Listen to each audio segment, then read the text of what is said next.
મળશે કેમ કે બબાલો તો પતાવવી પડે ને. તમે છોડી નાખાઓ 20 લાખમાં 10 લાખમાં છૂટું કર્યું એટલે ન ગમતી હોય તો વધારે પ્રેમ કરવો. જાનુ આઈ લવ યુ તું છે તો હું છું તો જોવાઈ જાય પણ છોડવું નહીં. બહુ ગંભીર વિષય છે. એક બ્રાહ્મણની છોકરીને મા બાપે અમેરિકા ભણવા મોકલી.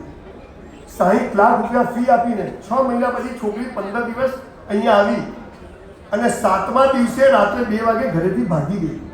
એને પ્રેમ થઈ ગયો અને એવા ઘરમાં ગઈ કે જ્યાં 2 ટાઈમ ખાવાની તકલીફ છે. બહુ ગંભીર વાત છે. મોબાઈલ ખરાબ નથી પણ સાહેબ સરસ વાત કરતા હતા કે જે મા બાપ અને બાળકો વચ્ચે કોમ્યુનિકેશન. છોકરા ચાલતા જ નહીં. તમે આમાંથી ઊંચા આવતો ને. મારી પાસે બધા લેડીઝ બહુ આવે પેરેન્ટિંગ. સાહેબ તમારે લાગ્યો તો ઉઠે તોય મોબાઈલ, સંડાસમાં જાય તોય મોબાઈલ, જમવા બેસે તોય મોબાઈલ. આનો રસ્તો શું? મેં કીધું બેન પેટમાં તો તમે ધંધો જ કર્યો તો અભિમન્યુ કોઠા શીખીને જ આવ્યો. કેટલી બહેનો બાળકો કન્સીવ કરે ત્યારે ઘર સંસ્કાર વિશે જાણે. સારું એક ગાય કે ઘોડાનું સારું બચ્ચું પેદા કરવું પડે તો આપણે સારામાં સારું બધું જોઈ કરીએ. અહીંયા લાવી આવી ગયો લગન ગીને આખા ગામમાં ફરે લાયો. જીવન સાથી નક્કી છે. આપણા કર્મ પ્રમાણે મા બાપ, ભાઈ બહેન અને મને જે સમાજે કોઈના છૂટાછેડા પડવું નહીં. કરવું એ કરી લે, જેને કરવું એ કરે. 2% અપવાદ હશે, આપણે એમાં નથી પડવું. પણ આ અને બીજું 10,000 વર્ષના સનાતન સંસ્કૃતિના એક પણ પુસ્તકમાં છૂટાછેડા જેવો કોઈ શબ્દ છે જ નહીં. આ સારું બધું બહારથી આવ્યું છે. ડિવોર્સ, તલાક આપણી આ સંસ્કૃતિ જ નથી.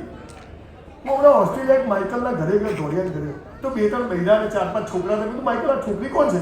અંગ્રેજી પૂછ્યું કે this is my second wife, third husband daughter. બધું ઉભો લખવાનું. Second wife, third husband daughter. અને આપણે તો 4 આપણી મજા છે. આ સંસ્કાર બ્રાહ્મણ સમાજને આપતો એ ચૂક્યો અને એ ચૂક્યો એટલે ભગવાને એનો હાથ છોડી દીધો. જીવન સાથી નક્કી છે. જે મળે એની જોડે મસ્ત જીવી લેવું. પણ આપણે અંગ્રેજી બોલવું તો સ્પેલિંગ આવડવા જોઈએ. એમ લગ્ન કરવું તો પ્રેમ શું છે ખબર હોવી જોઈએ. પ્રેમ શું છે ખબર જ નથી. આપણે પ્રેમ કોને સમજે? અહીંયા લો ગાર્ડન છે ખબર. સાંજે 7 વાગે છોકરા છોકરીઓ પ્રેમ કરવા આવે તો હું જોવા જઉં. મા બાપે ગામડાથી મોકલ્યા હલા જશે સારું ભણશે ના માનતા બગીચામાં જાય ઝાડ પાછળ તો હું આવીને જોઉં. પછી છોકરો છોકરી એકબીજાનો હાથ પકડીને શું કહે? જો બકા. આ બકા કંઈથી ચેતવું હો, ડેન્જર શબ્દ છે.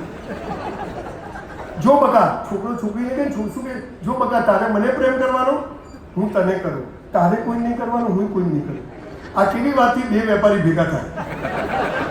તારે મને માલ વેચવાનો, હું તને વેચું. તારે કોઈ નહીં વેચવાનું, હું કોઈ નહીં વેચું. બોલો 2 ભિખારી થાય જ નહીં.